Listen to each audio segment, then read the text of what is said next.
সামনে আসেন, পিছনে না অনেক জায়গায় রিলোকেট করে পার করে নিয়ে একটা পিছনে যাওয়ার দরকার নেই, পাশেটাও একটা পিছনে দিতে হবে না। লম্বা হলে ক্যামেরা আসে, লম্বা হলে ক্যামেরা আসে না। না না ঠিকই আছে, এক করে যাও হলো চাপা যাবে থেকে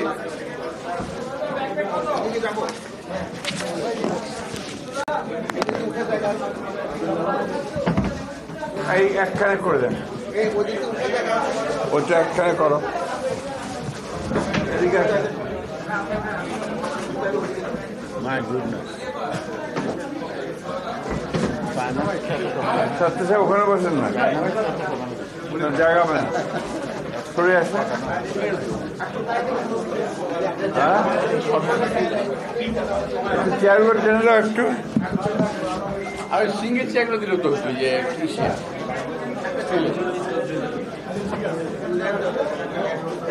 টান।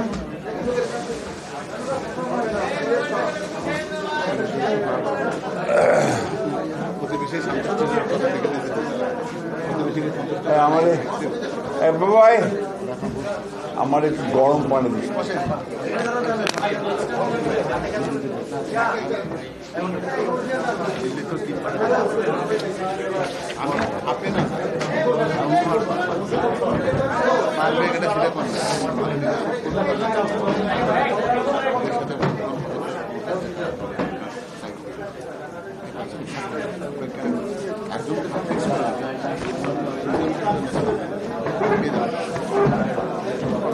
এটাকে কি জনাকীর্ণ সংবাদ সম্মেলন বলেছেন?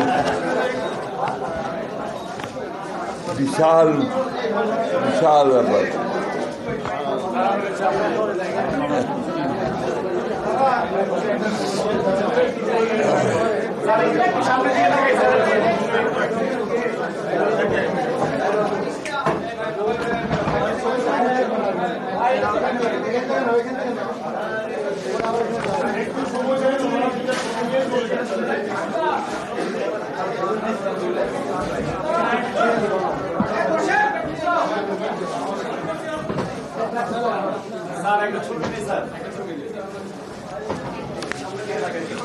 আপনারা কি তৈরি ভাই?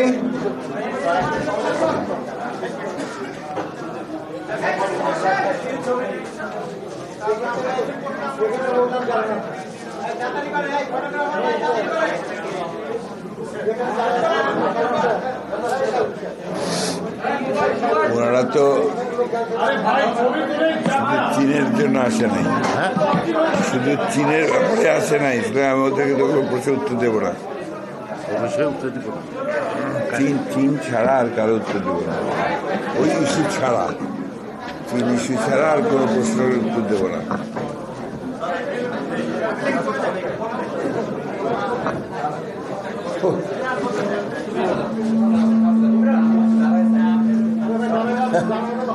সবাই টেরও পেয়ে গেছে বোধ হয়। জি ভাই,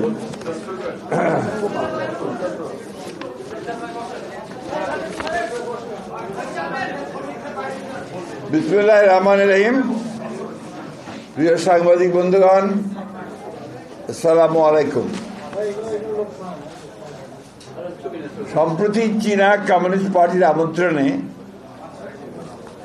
বিএনপির একটি প্রতিনিধি দল চীন সফরে গিয়েছিলেন। দলের সদস্য ছিলাম আমি নিজে, আমাদের সঙ্গে ছিলেন জাতীয় স্থায়ী কমিটির সদস্য মির্জা আব্বাস,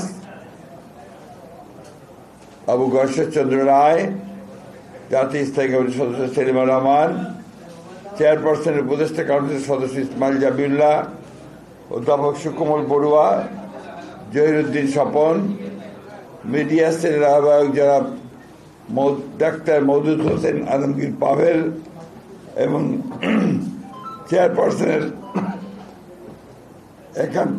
একান্ত সচিব ABM আব্দুল সত্তার।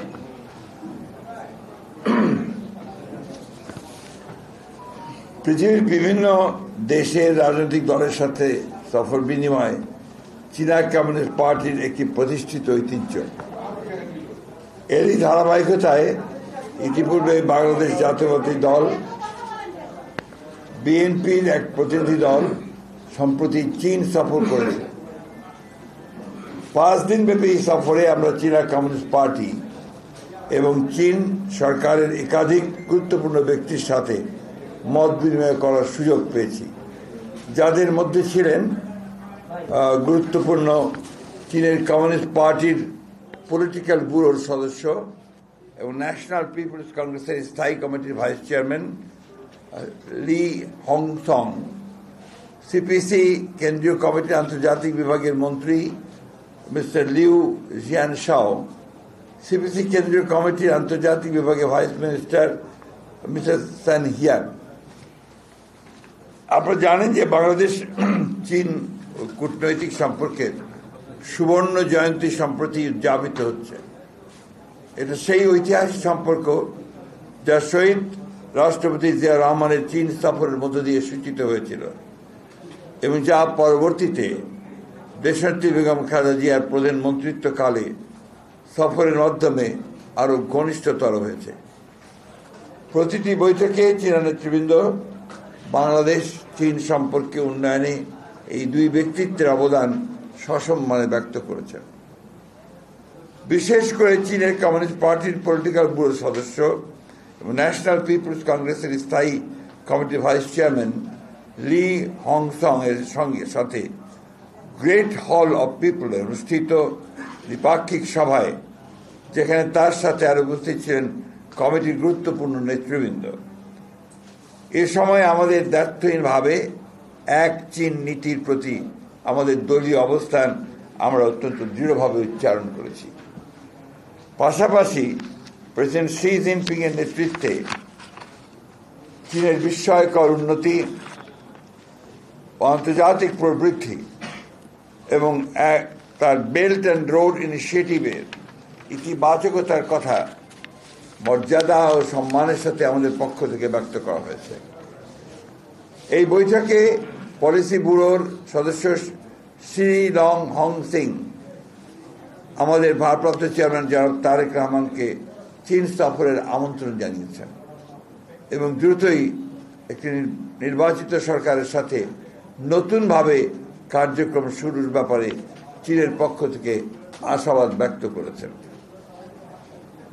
বৈঠকে বাংলাদেশের অবকাঠামো উন্নয়নে পরীক্ষিত বন্ধু রাষ্ট্র হিসাবে চীনের অবদান সমূহ আমাদের পক্ষ থেকে ধন্যবাদের সাথে উল্লেখ করা হয়েছে এবং ধারাবাহিকতায় আগামীতে ডিজিটাল প্রযুক্তি, সেমিকন্ডাক্টর, নবায়নযোগ্য জ্বালানি, মেডিকেল ও উচ্চ স্বাস্থ্য সেবা, উচ্চশিক্ষা, যোগাযোগ, আধুনিক কৃষি প্রযুক্তি, এসএমই বিজনেস, ব্লু ইকোনমি, উন্নতর প্রযুক্তি হস্তান্তরের ক্ষেত্রে চীনের অধিকতর ভূমিকা রাখার আহ্বান জানানো হয়েছে।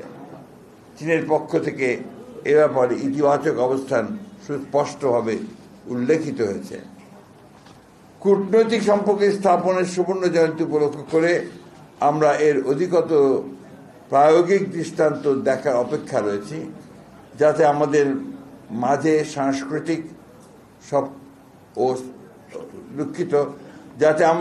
সাংস্কৃতিক সফর বিনিময়, প্রযুক্তি হস্তান্তরের মাধ্যমে সেটা আরো দৃঢ়তর হতে পারে। আমরা মায়ানমারের রাখাইন রাজ্যের রোহিঙ্গা নাগরিকদের নিরাপত্তে স্বেচ্ছা সম্মানজনক প্রত্যাবর্তনের ব্যাপারে চীনের অধিকতর এবং কার্যকর ভূমিকা রাখার আহ্বান জানিয়েছি। আমাদের পক্ষ থেকে পারস্পরিক মর্যাদা সমুন্নত রেখে উন্নয়ন ও সমৃদ্ধির ভাবনায় এমন সহযোগিতা আহ্বান জানিয়েছি যেখানে জনগণ ও জনকল্যাণের অগ্রাধিকার যেন থাকে সর্বোচ্চ স্থানে। আঞ্চলিক ও ভূ রাজনৈতিক পরিবর্তিত পরিস্থিতি বিবেচনায় নির্যাতিতদের পক্ষে তাদের অবস্থানকে আমরা সম্মানের সাথে অভিনন্দিত করেছি এবং এর ব্যাপকতা দৃশ্যমানতার আহ্বান জানিয়েছি।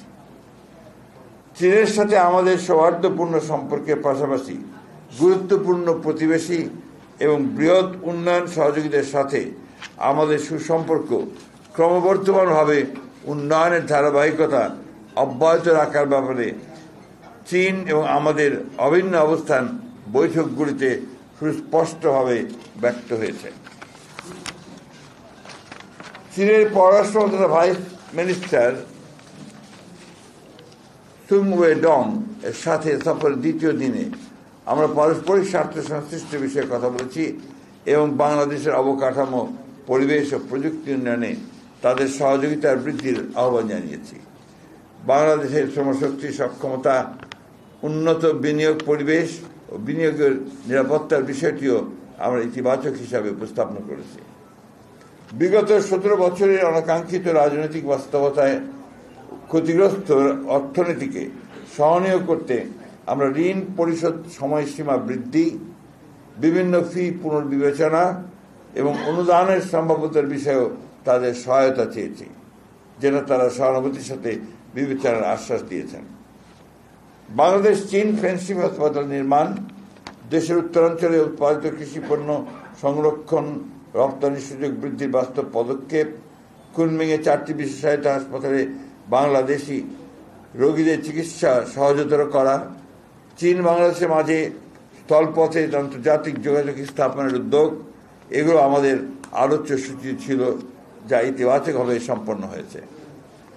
চীনের কমিউনিস্ট পার্টির পক্ষ থেকে 2 বছর মেয়াদী রাজনৈতিক সমঝোতার স্মারক স্বাক্ষরের প্রস্তাব করা হয়েছে, যা আমরা ইতিবাচকভাবে গ্রহণ করেছি। বেইজিং থেকে আমরা সানজিব প্রদেশের রাজধানী জিয়াং সফরে যাই। সেখানে আমরা বৈদ্যুতিক গাড়ি প্রস্তুতকারক প্রতিষ্ঠান BYD পরিদর্শন করি। পাশাপাশি তাদের হাইটেক প্রযুক্তি পার্ক জিয়াটং বিশ্ববিদ্যালয়ের পরিদর্শনও আমাদের সফরসূচিতে অন্তর্ভুক্ত ছিল। এখানে প্রায় 50 জন বাংলাদেশি ছাত্র অধ্যয়নরত রয়েছেন। সানজিব প্রদেশে কমিউনিস্ট পার্টির সেক্রেটারির সাথে আমাদের দ্বিপাক্ষিক বৈঠক অনুষ্ঠিত হয়, যেখানে আমরা উচ্চশিক্ষা বিনিময়ে তাদের সাথে গার্মেন্টস শিল্প স্থানান্তরের ক্ষেত্রে বাংলাদেশকে বিবেচনা রাখার প্রস্তাব বিবেচনা করার আহ্বান জানিয়েছি। সফরের অন্যতম গুরুত্বপূর্ণ পর্ব ছিল জিয়ান শহরের তৈরির একটি আদর্শ গ্রাম পরিদর্শন, যে গ্রামবাসী সক্রিয় অংশগ্রহণে তাদের স্বাস্থ্য, শিক্ষা, বিনোদন, কর্মসংস্থানের অপূর্ব সুযোগ সৃষ্টি করেছে। একই সাথে আমরা জিয়ান মহানগরীর একটি কমিউনিটি ইউনিট পরিদর্শন করি, যা স্বেচ্ছাশ্রম ও জনকল্যাণ শিক্ষার একটি সমন্বিত অনুপম উদাহরণ। সার্বিকভাবে এই সফরের মাধ্যমে আমরা এই 2 ভাতৃপ্রতিম দেশের বিদ্যমান বন্ধুত্বপূর্ণ সম্পর্ককে আরও উন্নততর ও ঘনিষ্ঠতা করার সুযোগ পেয়েছি, যা আগামীতে আরও প্রতিষ্ঠিত হবে বলে আমরা আশাবাদী। এই সফর আয়োজনের উদ্যোক্তা হিসেবে চীনা কমিউনিস্ট পার্টি, ঢাকাস্থ চীনা দূতাবাস এবং আমন্ত্রণকারী চীন কমিউনিস্ট পার্টির আন্তর্জাতিক বিভাগকে ধন্যবাদ এবং কৃতজ্ঞতা জ্ঞাপন করছি। সেই সঙ্গে আমি ব্যক্তিগতভাবে আমার সফর সঙ্গী যারা ছিলেন তাদের সার্বিক সহযোগিতা এবং তাদের যোগ্য যে অংশগ্রহণ এই সফরকে আরও সমৃদ্ধ করেছে বলে আমি বিশ্বাস করি। ধন্যবাদ সকলকে। আসসালামু আলাইকুম। একই চীন ছাড়া আর কোনো সমস্যা নেই। আজকে চীন ছাড়া আমরা আর কোনো প্রশ্ন নেব না।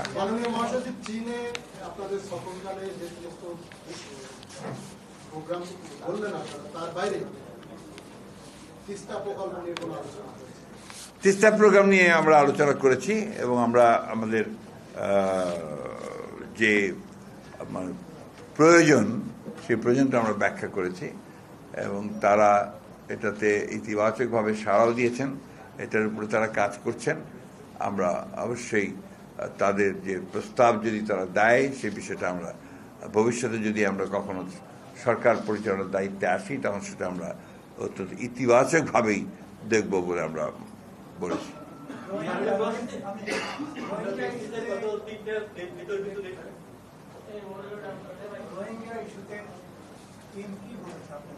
ওরা যেটা বলেছে যে তারা অত্যন্ত আগ্রহের সঙ্গে এবং ঐকান্তিকতার সঙ্গে তারা এই বিষয়টির উপরে কাজ করছেন এবং মিয়ানমার গভর্নমেন্টকে তারা রাজি করার চেষ্টা করছেন যে খুব দ্রুত এই এক্সপেক্টেশনটা খাওয়ার জন্য রিপার্টেশনটা। No other question than China. Please, সহযোগিতা করবেন।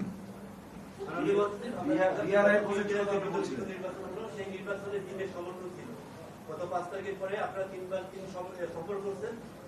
আপনাদের কাছে প্রশ্নটা হচ্ছে যে বাংলাদেশকে গণতান্ত্রিক প্রক্রিয়ায় ফেরাতে চীনের মনোভাবটা কি দেখছেন? অত্যন্ত পজিটিভ দেখেছি। নির্বাচিত সরকারের সাথে কাজ করতে চান? নির্বাচিত সরকার কাজ করছে বলেছে পজিটিভ।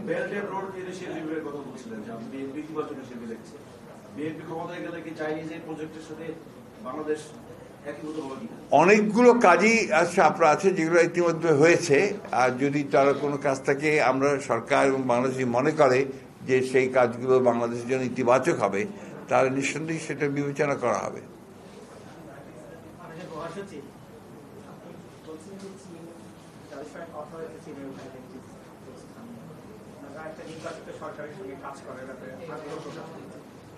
বাংলাদেশে যে ফেব্রুয়ারি নির্বাচনের কথা বলা হচ্ছে, নানা ইস্যু সামনে এনে সেই নির্বাচনটাকে একটা অনিশ্চয়তার মুখে ঠেলে দেওয়া হচ্ছে বলে আপনাদের নেতৃবৃন্দ নানাভাবে মানে আশঙ্কা ব্যক্ত করছে। আপনি কি সেই এই প্রশ্নের উত্তর কালকে পাবেন। ধন্যবাদ। আজকে চীন ব্যাং ব্যাং ছাড়া আর কোন উত্তর পাবেন না আপনারা। ঠিক আছে। আপনাদের সঙ্গে বলা হয় পার্শ্ববর্তী একটা দেশের সঙ্গে আপনাদের সম্পর্ক, রাজনৈতিক সম্পর্ক বিগত নির্বাচনে অতটা টানাপোড়েনের মধ্য দিয়ে গেছে। সেই দৃষ্টিকোণ থেকে কি আপনারা আসলে মানে চীনের সঙ্গে বন্ধুত্বটা আপনারা আরো দৃঢ় করার চেষ্টা করছেন? চীনের আগ্রহ যথেষ্ট রয়েছে যে আমরা আমাদের প্রতিবেশীদের সঙ্গে সুসম্পর্ক রাখি।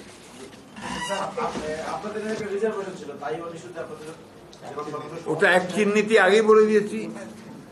আমাদের এই ব্যাপারে একটা কথা বলি আপনাকে, আমরা কিন্তু এক চীন নীতি থেকে কখনো সরিনি। তাইওয়ানের একটা ট্রেড সেন্টার এখানে কয়েকদিনের জন্য খোলা হয়েছিল, কয়েকদিনের জন্য, কিন্তু তারপরে সেটাকে সরিয়ে দেওয়া হয়েছে। আর এইখান থেকে আমরা কখনো সরিনি। এটা আবার আমরা রিটায়ার করেছি, আবার বারবার করে বলেছি, আমরা আপনাদের উল্লেখ করেছি।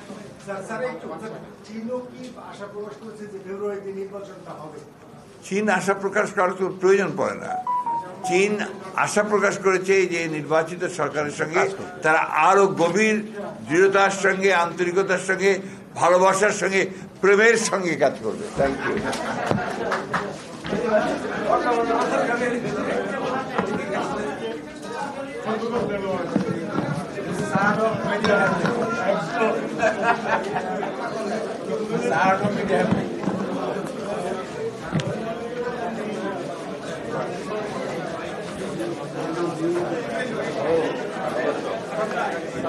Oh.